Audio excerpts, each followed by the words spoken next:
Prokuroria e posaçme kundër korrupsionit dhe krimit të organizuar ka kërkuar arrestimin e zëvendës kryeministres dhe ministres të infrastrukturës Belinda Balluku. Grupi parlamentar i Partisë Socialiste u mblodh në pallatin e brigadave për të diskutuar situatën, ndërsa Balluku nuk ishte e pranishme në mbledhje. Kryeministri Edi Rama cilësoi vendimin e gjykatës së posaçme kundër korrupsionit dhe krimit të organizuar si ndërhyrje brutale në pushtetin ekzekutiv dhe legjislativ. Rama deklaroi se pezullimi i një ministri pa gjyq përbën rast pa precedent dhe paralajmëroi pasoja për funksionin e administratës dhe shtetit. Vendimi përfundimtar mbi kërkesën e SPAK pritet të shqyrtohet nga gjykata, ndërsa situata ka hapur një përplasje të fortë institucionale.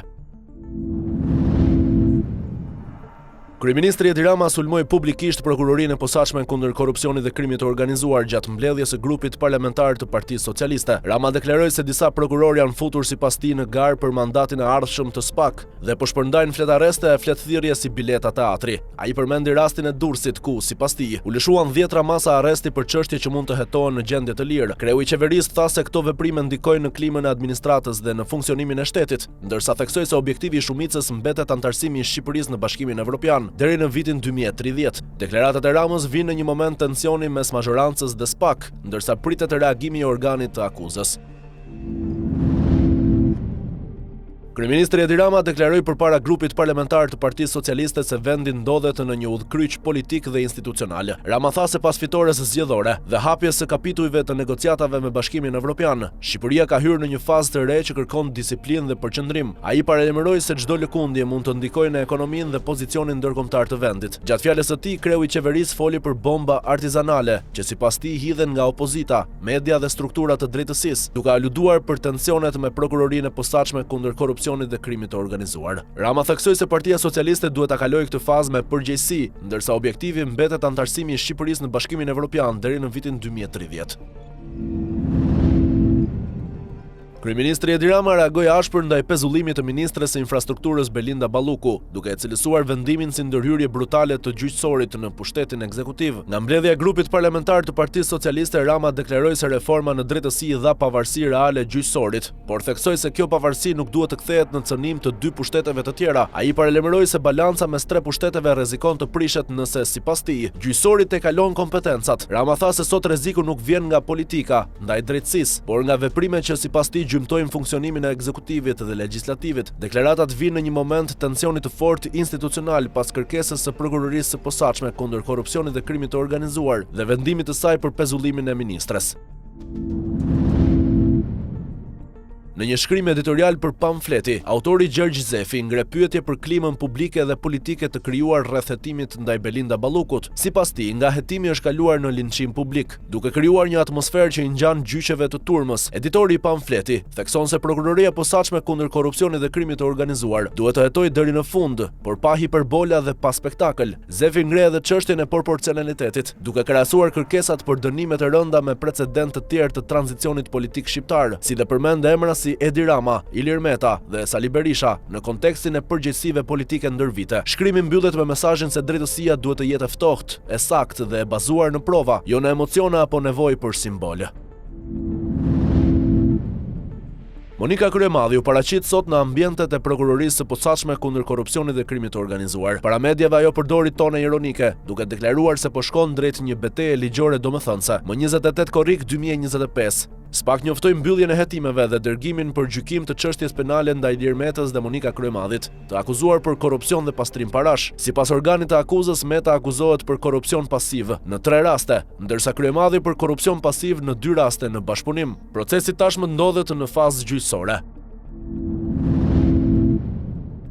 Gjykata e posaçme kundër korrupsionit dhe krimit të organizuar do të vendosë më 5 mars nëse dosja e Ilir Metës kalon për gjykim themeli. Sot u mbyllën parashtrimet e mbrojtjes. Avokati Kujtim Cakrani kërkoi pushimin e hetimeve për çështjen Cesdia dhe kthimin e akteve për rihetim në lidhje me akuzat për lobim dhe ligjin e minierave. Prokuroria e posaçme kundër korrupsionit dhe krimit të organizuar përmes prokurorit Sotir Klapi kërkoi që çështja të kalojë për gjykim, duke argumentuar se ekzistojnë prova për korrupsion masiv, pastrim parash dhe mosdeklarim pasurie. Në të njëjtin procedim janë marrë të pandehur edhe Monika Kryemadhi, Fatime Kryemadhi, Pirro Xhixho dhe Ema Çoku. Sipas akuzës, hetimi mbështetet në analiza financiare dhe letër porosie ndërkombëtare, ndërsa mbrojtja kundërshton ekzistencën e provave dhe kërkon rrëzimin e akuzave. Edi Rama reagoi sot për masën e sigurisë ndaj ish drejtoreshës së Agjencisë Kombëtare të Shoqërisë së Informacionit, Mirlinda Karçanaj, e cila ndodhet në arrest shtëpie. Nga mbledhja e grupit parlamentar të PS, Rama vlerësoi punën e Akshit si histori suksesi në transformimin digjital dhe mbrojti Karçanajn dhe stafin e saj, duke deklaruar se kanë punuar nën presion dhe pa orar. Ai tha se ndaj saj po hidhen akuza për vila dhe makina, ndërsa sipas tij ajo jeton në shtëpi me qera dhe nuk ka makinë. Rama theksoi se drejtësia duhet të hetojë, por çdo mas sigurie duhet të marrë parasysh prezumimin e pafajësisë dhe pasojat që prodhon në administratë. Deputeti APD Elda Hoti votoi në Këshillin e Mandateve për heqjen e imunitetit të Belinda Ballukut, duke kërkuar lejimin e arrestimit të saj me kërkesë të SPAK. 5 ditë më parë, më 18 shkurt 2026, në Itali u arrestua vëllai i saj, Markelian Hoti, i shpallur në kërkim për trafik ndërkombëtar kokaine në kuadër të një organizate kriminale. Bashkëshorti i deputetes, Ladi Ndoja, është arrestuar në vitin 2016 në Venecia me 50 kg drogë, karta identitetit të vjedhura dhe sende të paligjshme. Ai është proceduar edhe në vitin 2025 për kanosje dhe dhunë gjatë zgjedhjeve. Votimi i Hotit ngre pikpyetje mbi standardet morale dhe përplasjen mes retorikës publike për drejtësi dhe realitetit familjar të lidhur me çështje penale.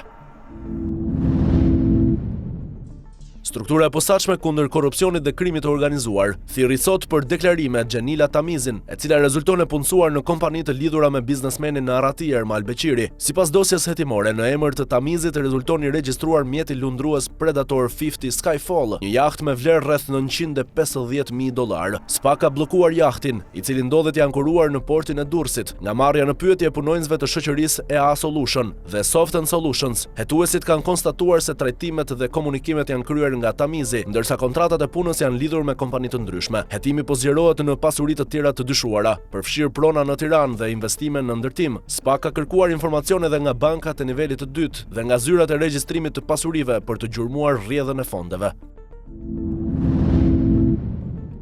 Andreas Schieder, raportues për Shqipërinë në Parlamentin Evropian, ka ngritur shqetësime për klimën politike dhe korrupsionin në vend. Në draft raportin e publikuar, ai thekson se polarizimi politik dhe presioni ndaj votuesve mbeten problem që ndikojnë në standardet demokratike dhe në besimin e qytetarëve tek institucionet. Sa i përket korrupsionit, Schieder pranon progresin e reformës në drejtësi, por kërkon hetime në nivele të larta dhe dënime konkrete, duke e cilësuar fenomenin ende problematik. Raporti vlerëson kuadrin ligjor zgjedhor si përgjithsisht të përshtatshëm, por paralajmëron se tensionet politike po dëmtojnë funksionimin normal të kontrollit parlamentar dhe stabilitetin institucional. Ministria për Evropën dhe Punët e Jashtme, në koordinim me autoritetet nga Hungaria, i ka hequr titullin konsul nderi deputetit të PD-s Kliti Hoti. Emri i tij është hequr nga lista e përfaqësive diplomatike në faqen zyrtare të ministrisë dhe nga protokolli diplomatik i ambasadës hungareze në Tiranë. Sipas materialit të publikuar nga pamfleti, Hoti përmendet në rastet të sekuestrimit të barnave në portin e Durrësit në vitin 2021 dhe në Rinas në vitin 2024, ndërsa në vitin 2025 ai u largua nga detyra si përfaqësues i kompanisë Novartis në Shqipëri. Në raportime përmendet edhe përfshirja e tij në dosje të SPAK, që lidhet me hetime për tender në sektorin e shëndetësisë. Pas heqjes së mandatit, përfaqësimi i konsul nderi i Hungarisë në Shqipëri ushtrohet nga Edvin Libohova në Vlorë dhe Armand Duka në Durrës. Prokuroria posaçme kundër korrupsionit dhe krimit të organizuar ka riaktivizuar hetimet për fondet e IPARD dhe ka marrë në pyetje Renia Shikun, administratori Converse Management Consulting, kompania e përfshirë në menaxhimin e fondeve. Hetimi lidhet me dyshimet për abuzimin me fondet e Bashkimit Evropian për bujqësinë, pas kallëzimit të bërë nga Zyra Evropiane kundër mashtrimit, OLAF. Fondet IPARD 3 për Shqipërinë mbeten të pezulluara nga Komisioni Evropian që prej vitit 2023, pas dyshimeve për shkeljen në Agjencinë për Zhvillim Bujqësor dhe Rural. Institucioni i drejtuar më herët nga Frida Krifca, rihapja e lëvizjeve hetimore rrit presionin mbi ish-ministren, ndërsa SPAK po verifikon rolin e personave të përfshirë në administrimin e fondeve dhe në procedurat e dhënies së tyre.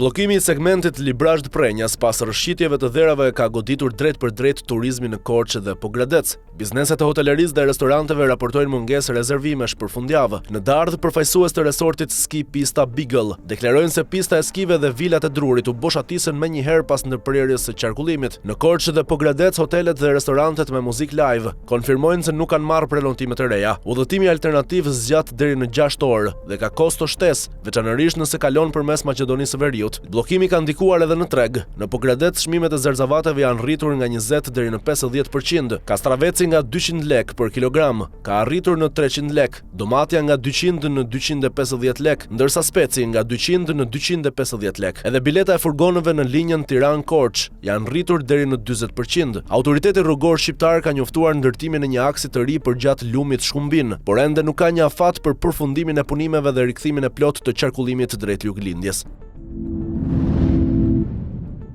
Durim Bami, i shpallur në kërkim nga Prokuroria e Posaçme kundër korrupsionit dhe krimit të organizuar, pritet të ekstradohet sot nga Dubai drejt Shqipërisë. Ekstradimi realizohet në kuadër të bashkëpunimit me Emiratet e Bashkuara Arabe. Pas përfundimit të procedurave ligjore atje, ai do të mbërrijë në Tiranë në masa të rrepta sigurie dhe do të vihet në dispozicion të drejtësisë. Gjykata e Posaçme kundër korrupsionit dhe krimit të organizuar i ka caktuar me 15 maj 2024 masën arrest në Burg për disa vepra penale, përfshirë sigurimin e kushteve për vrasje, grup të strukturuar kriminal dhe kultivimin e bimëve narkotike. Bami u ndalua në Dubai në tetor 2024, pasi nuk ju përgjigj thirrjeve të autoriteteve vendase për verifikim. Ai rezultoni përfshirë në disa dosje penale ndër vite, përfshirë çështje që lidhen me organizata kriminale dhe tentativë për vrasje. Pas mbërritjes në Shqipëri, autoritetet pritet të japin një njoftim zyrtar për vijimin e procedurave.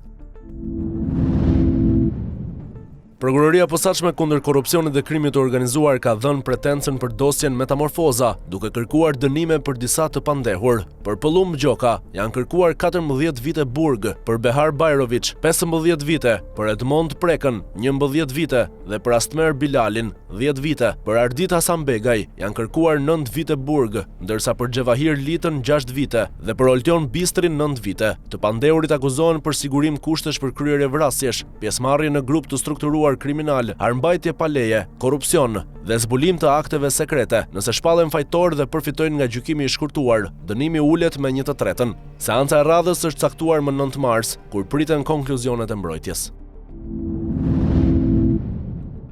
Prokuroria e Posaçme kundër korrupsionit dhe krimit të organizuar ka sekuestruar një apartament në Qarret të Kavajës, në pronësi të Shemsi Bahtiri, i arrestuar në ndyshimet për trafik droge. Spaku vu në lëvizje pas një kërkese për ndihmë juridike nga Prokuroria Speciale e Kosovës, e cila po heton Bahtirin për pjesëmarrje në grup të organizuar kriminal, trafik narkotikësh dhe pastrim parash. Bahtiri ish antar i lëvizje vetvendosje, u arrestua pas zbërthimit të komunikimeve në aplikacionin Sky ETC. Nga verifikimet rezulton se në emër të tij është regjistruar subjekti Dajman SHPK me objekt shitblerje pasurish të paluajtshme. Hetuesi dyshojnë se pasuritë janë investuar me të ardhura nga aktiviteti kriminale.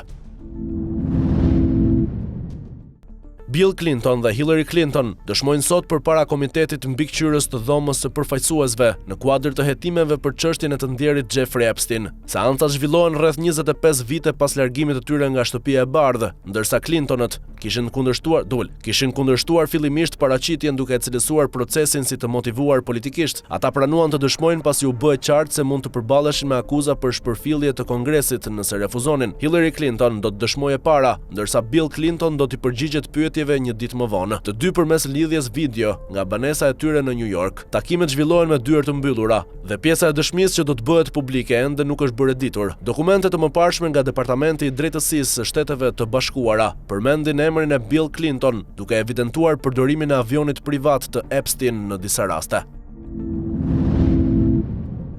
Të paktën 10 punonjës të FBI janë larguar nga detyra për shkak të përfshirjes në hetimet që ish këshilltari special Jack Smith zhvilloi ndaj Donald Trump. Lajmi u raportua nga CBS News, ndërsa zhvillimi vjen pas debatit mbi mënyrën e administrimit të hetimeve federale. Hetimet e Smith lidhen me dokumentet e klasifikuara dhe me çështjen e zgjedhjeve presidenciale të vitit 2020. Një gjykatës federal në Florida rrëzoi në vitin 2024 çështjen për dokumentet e klasifikuara, duke e vlerësuar të paligjshëm emërimin e Smith. Pas fitores së Trump në zgjedhjet e vitit 2024, Smith tërhoqi edhe dosjen që lidhej me zgjedhjet. Jack Smith ka drejtuar më parë dhomat e specializuara të Kosovës në Hag, ku ngriti aktakuza ndaj Hashim Thaqit dhe ish drejtuesve të tjerë të UÇK-s.